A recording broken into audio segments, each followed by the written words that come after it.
Good evening, everyone. I am Sut Jhally, Professor of Communication at UMass, and Executive Director of the Media Education Foundation, the organizer of this event. The specific genesis for the event tonight came from the firing of one of our panelists, Marc Lamont Hill, from CNN for his comments at the United Nations about the denial of human rights to the Palestinian people. I reached out to him about coming here to discuss the case, and very quickly events began to overtake us. First, an award to Angela Davis by the Birmingham Civil Rights Institute was rescinded because of her support for the Palestinian people. And then, of course, as you've just seen, there was the firestorm of abuse and death threats rained upon Representative Ilhan Omar for daring to accurately describe the reality of AIPAC's influence on American politics, something that AIPAC itself proudly boasts about in its promotional materials. So I started to reach out to the other people on our distinguished panel. I did have hopes of one other person to join us, the famed Palestinian legislator Hanan Ashrawi, who, after visiting the United States for decades, was suddenly unable to obtain a visa from the Trump administration. I hope you will ask why her important voice, as an elected representative of the Palestinian people, has been silenced from the discussion we will have tonight. Indeed, why was Omar Barghouti, the co-founder of the BDS movement, also denied a visa to speak in the US? Similarly, there have been attempts to silence the voices of our panel and this event. As one journalist described it in a headline, Israel supporters try to shut down UMass Forum about efforts by Israel supporters to shut down debate. The irony is just that you don't even have to comment on it. I have been told that scores of calls have come into the university administration protesting tonight's gathering. The State Republican Jewish Committee and the State Republican Party have called on the university to cancel the event.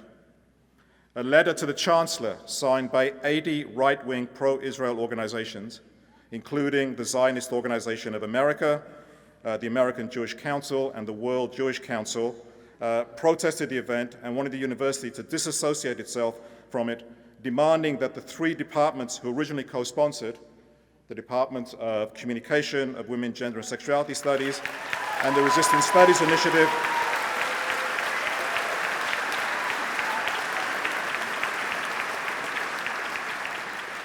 demanding that they withdraw their sponsorship. The university, specifically the Chancellor, held firm to the principles of academic freedom and said that departments had the right to sponsor events on the most important issues of the day. That, in the words of Chancellor Subaswamy, quote, "Promoting the free exchange of ideas is one of the most important functions of the university."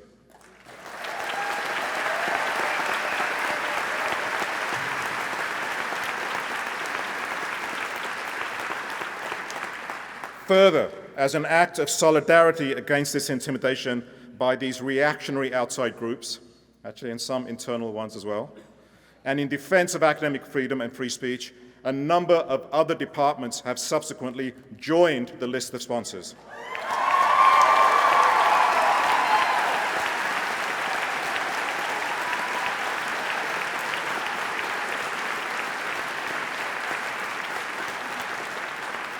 The departments of anthropology, sociology, philosophy, health promotion and policy, and STEPEC, the Social Thought and Political Economy program, have all come on board, and I am very grateful for their support.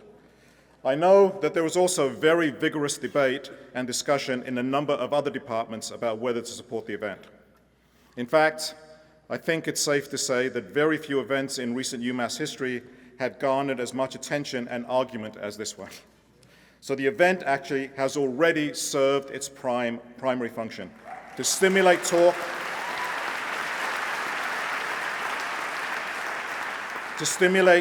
about the way in which discussion of the Israeli-Palestinian conflict is severely curtailed. Finally, if all that wasn't enough, there was also a lawsuit filed by a lawyer who's affiliated with another right-wing organization, Americans for Peace and Tolerance, a group of Islamophobic reactionaries. I love the names, right? to force the university to cancel this event.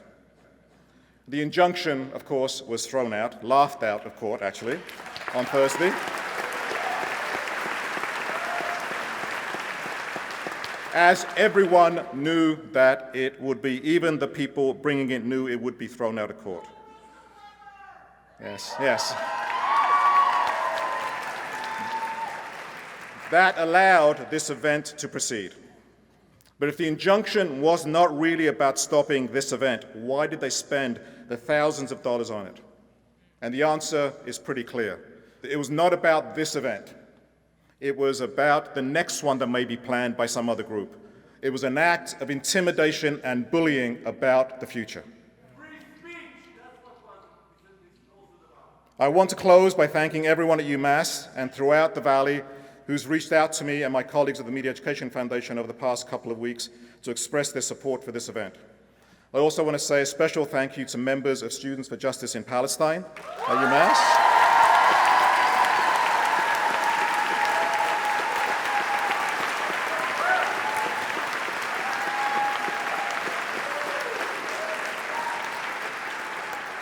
For helping to promote this event under very difficult circumstances. I'm also very grateful to the members of Jewish Voice for Peace Western Mass,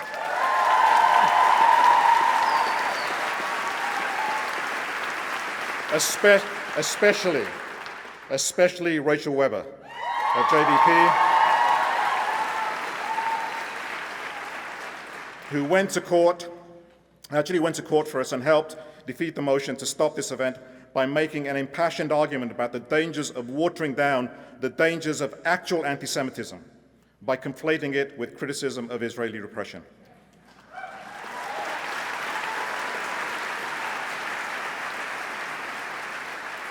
I also want to acknowledge the staff of the Fine Arts Center. They have been fantastic, as has the entire team working behind the scenes to pull this event off.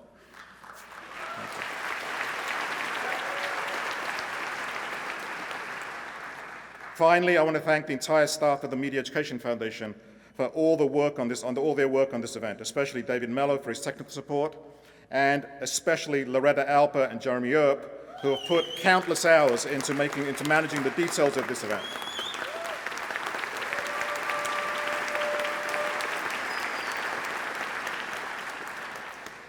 Our main work at the Media Education Foundation actually isn't putting on events, although you would never know it from tonight. It's actually making movies. And a couple of years ago, we made a movie about the kinds of efforts we've seen over the past few weeks to silence pro-Palestinian voices and shape and distort how Americans understand the Israeli-Palestinian conflict. It's called The Occupation of the American Mind. And it lays out the different ways and different forces and interests that have worked to shut down debate, silence dissent, confuse the issues, and conceal the reality of what Palestinian life is like living under Israeli military occupation. But even more importantly than that, our film shows that things are shifting as more and more people, especially young Palestinians and Jews who are joining in coalition with allies in the Black liberation struggle to demand justice, are starting to see through these intimidation tactics and refusing to back down.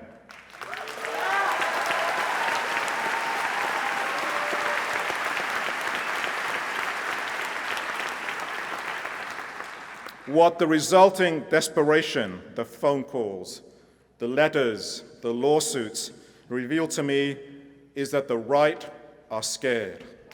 They are petrified of these positive changes taking place in the culture. In that spirit of renewed hope, before we bring out our moderator and our panelists, I want to share a short clip from the conclusion of The Occupation of the American Mind, narrated by Roger Waters, that speaks to this historic moment.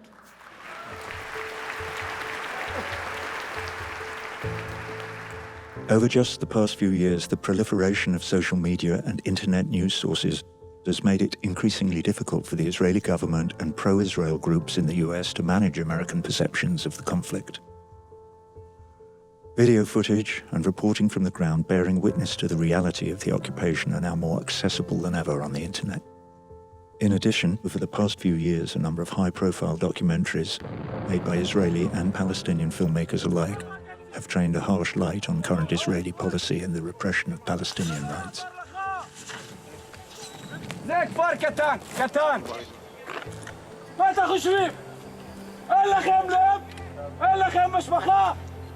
כל אחד מכם יודע זה אדמה של בלעים. אתם גנבתם אדמה שלנו.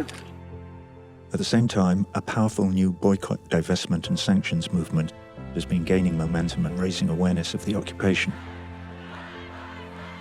While activists from the Black Lives Matter movement have been making explicit connections between police violence against African Americans and the Israeli military's repression of Palestinians. We stand next to people who continue to courageously struggle and resist the occupation. People who continue to dream and fight for freedom. From Ferguson to Palestine, the struggle for freedom continues. And all of these developments seem to be having an effect. Polls now show that while sympathy for Israel remains at all-time highs among older Americans, it has been hemorrhaging among young people. Despite the efforts of the lobby, something really striking is taking place. Lots of young people are abandoning the mainstream media and turning instead to other independent sources. So they have a totally different way of making sense of what's happening, an unfiltered view of Israel's repression. And pro-Israel operatives like Frank Luntz are in a panic. In his latest report, he calls what's happening with young people a disaster and demands that Israel supporters respond. And people have answered the call. You have powerful right-wing billionaires like Sheldon Adelson, a major donor to Republican candidates, bankrolling a campaign to silence and intimidate student activists on college campuses. But it's not working. Groups like Students for Justice in Palestine, who see what's happening to Palestinians as a civil rights issue, have refused to be intimidated. They're refusing to back down, even though they're being labeled as anti-Semitic and terrorist sympathizers. And their numbers are growing. As the discourse begins to open, more people are starting to understand this as a rights-based issue, not an issue of radicalism. This is a movement for the rights of people whose rights are being denied, who are living under occupation, who want to live in their country freely just like anybody else. You can see just so many video clips of kids having their hands smashed by soldiers with batons. You can see just so many pictures of thousands of people being killed, as happened in Gaza. And at a certain point, there's a cognitive dissonance. You realize that what you're being told is a pack of lies. Let's just get away from the mythologies and talk about the realities, and then maybe be able to persuade people that they should not any longer give their unwavering support to a nation engaged in a policy that's not just inhumane and brutal, but ultimately suicidal. Given the central role that the United States plays in backing Israel, it seems to me Americans, all Americans, have a right to question particular Israeli policies, and in particular the prolonged occupation, the fact that the Palestinian people have been kept without a state and without any political rights for decades now.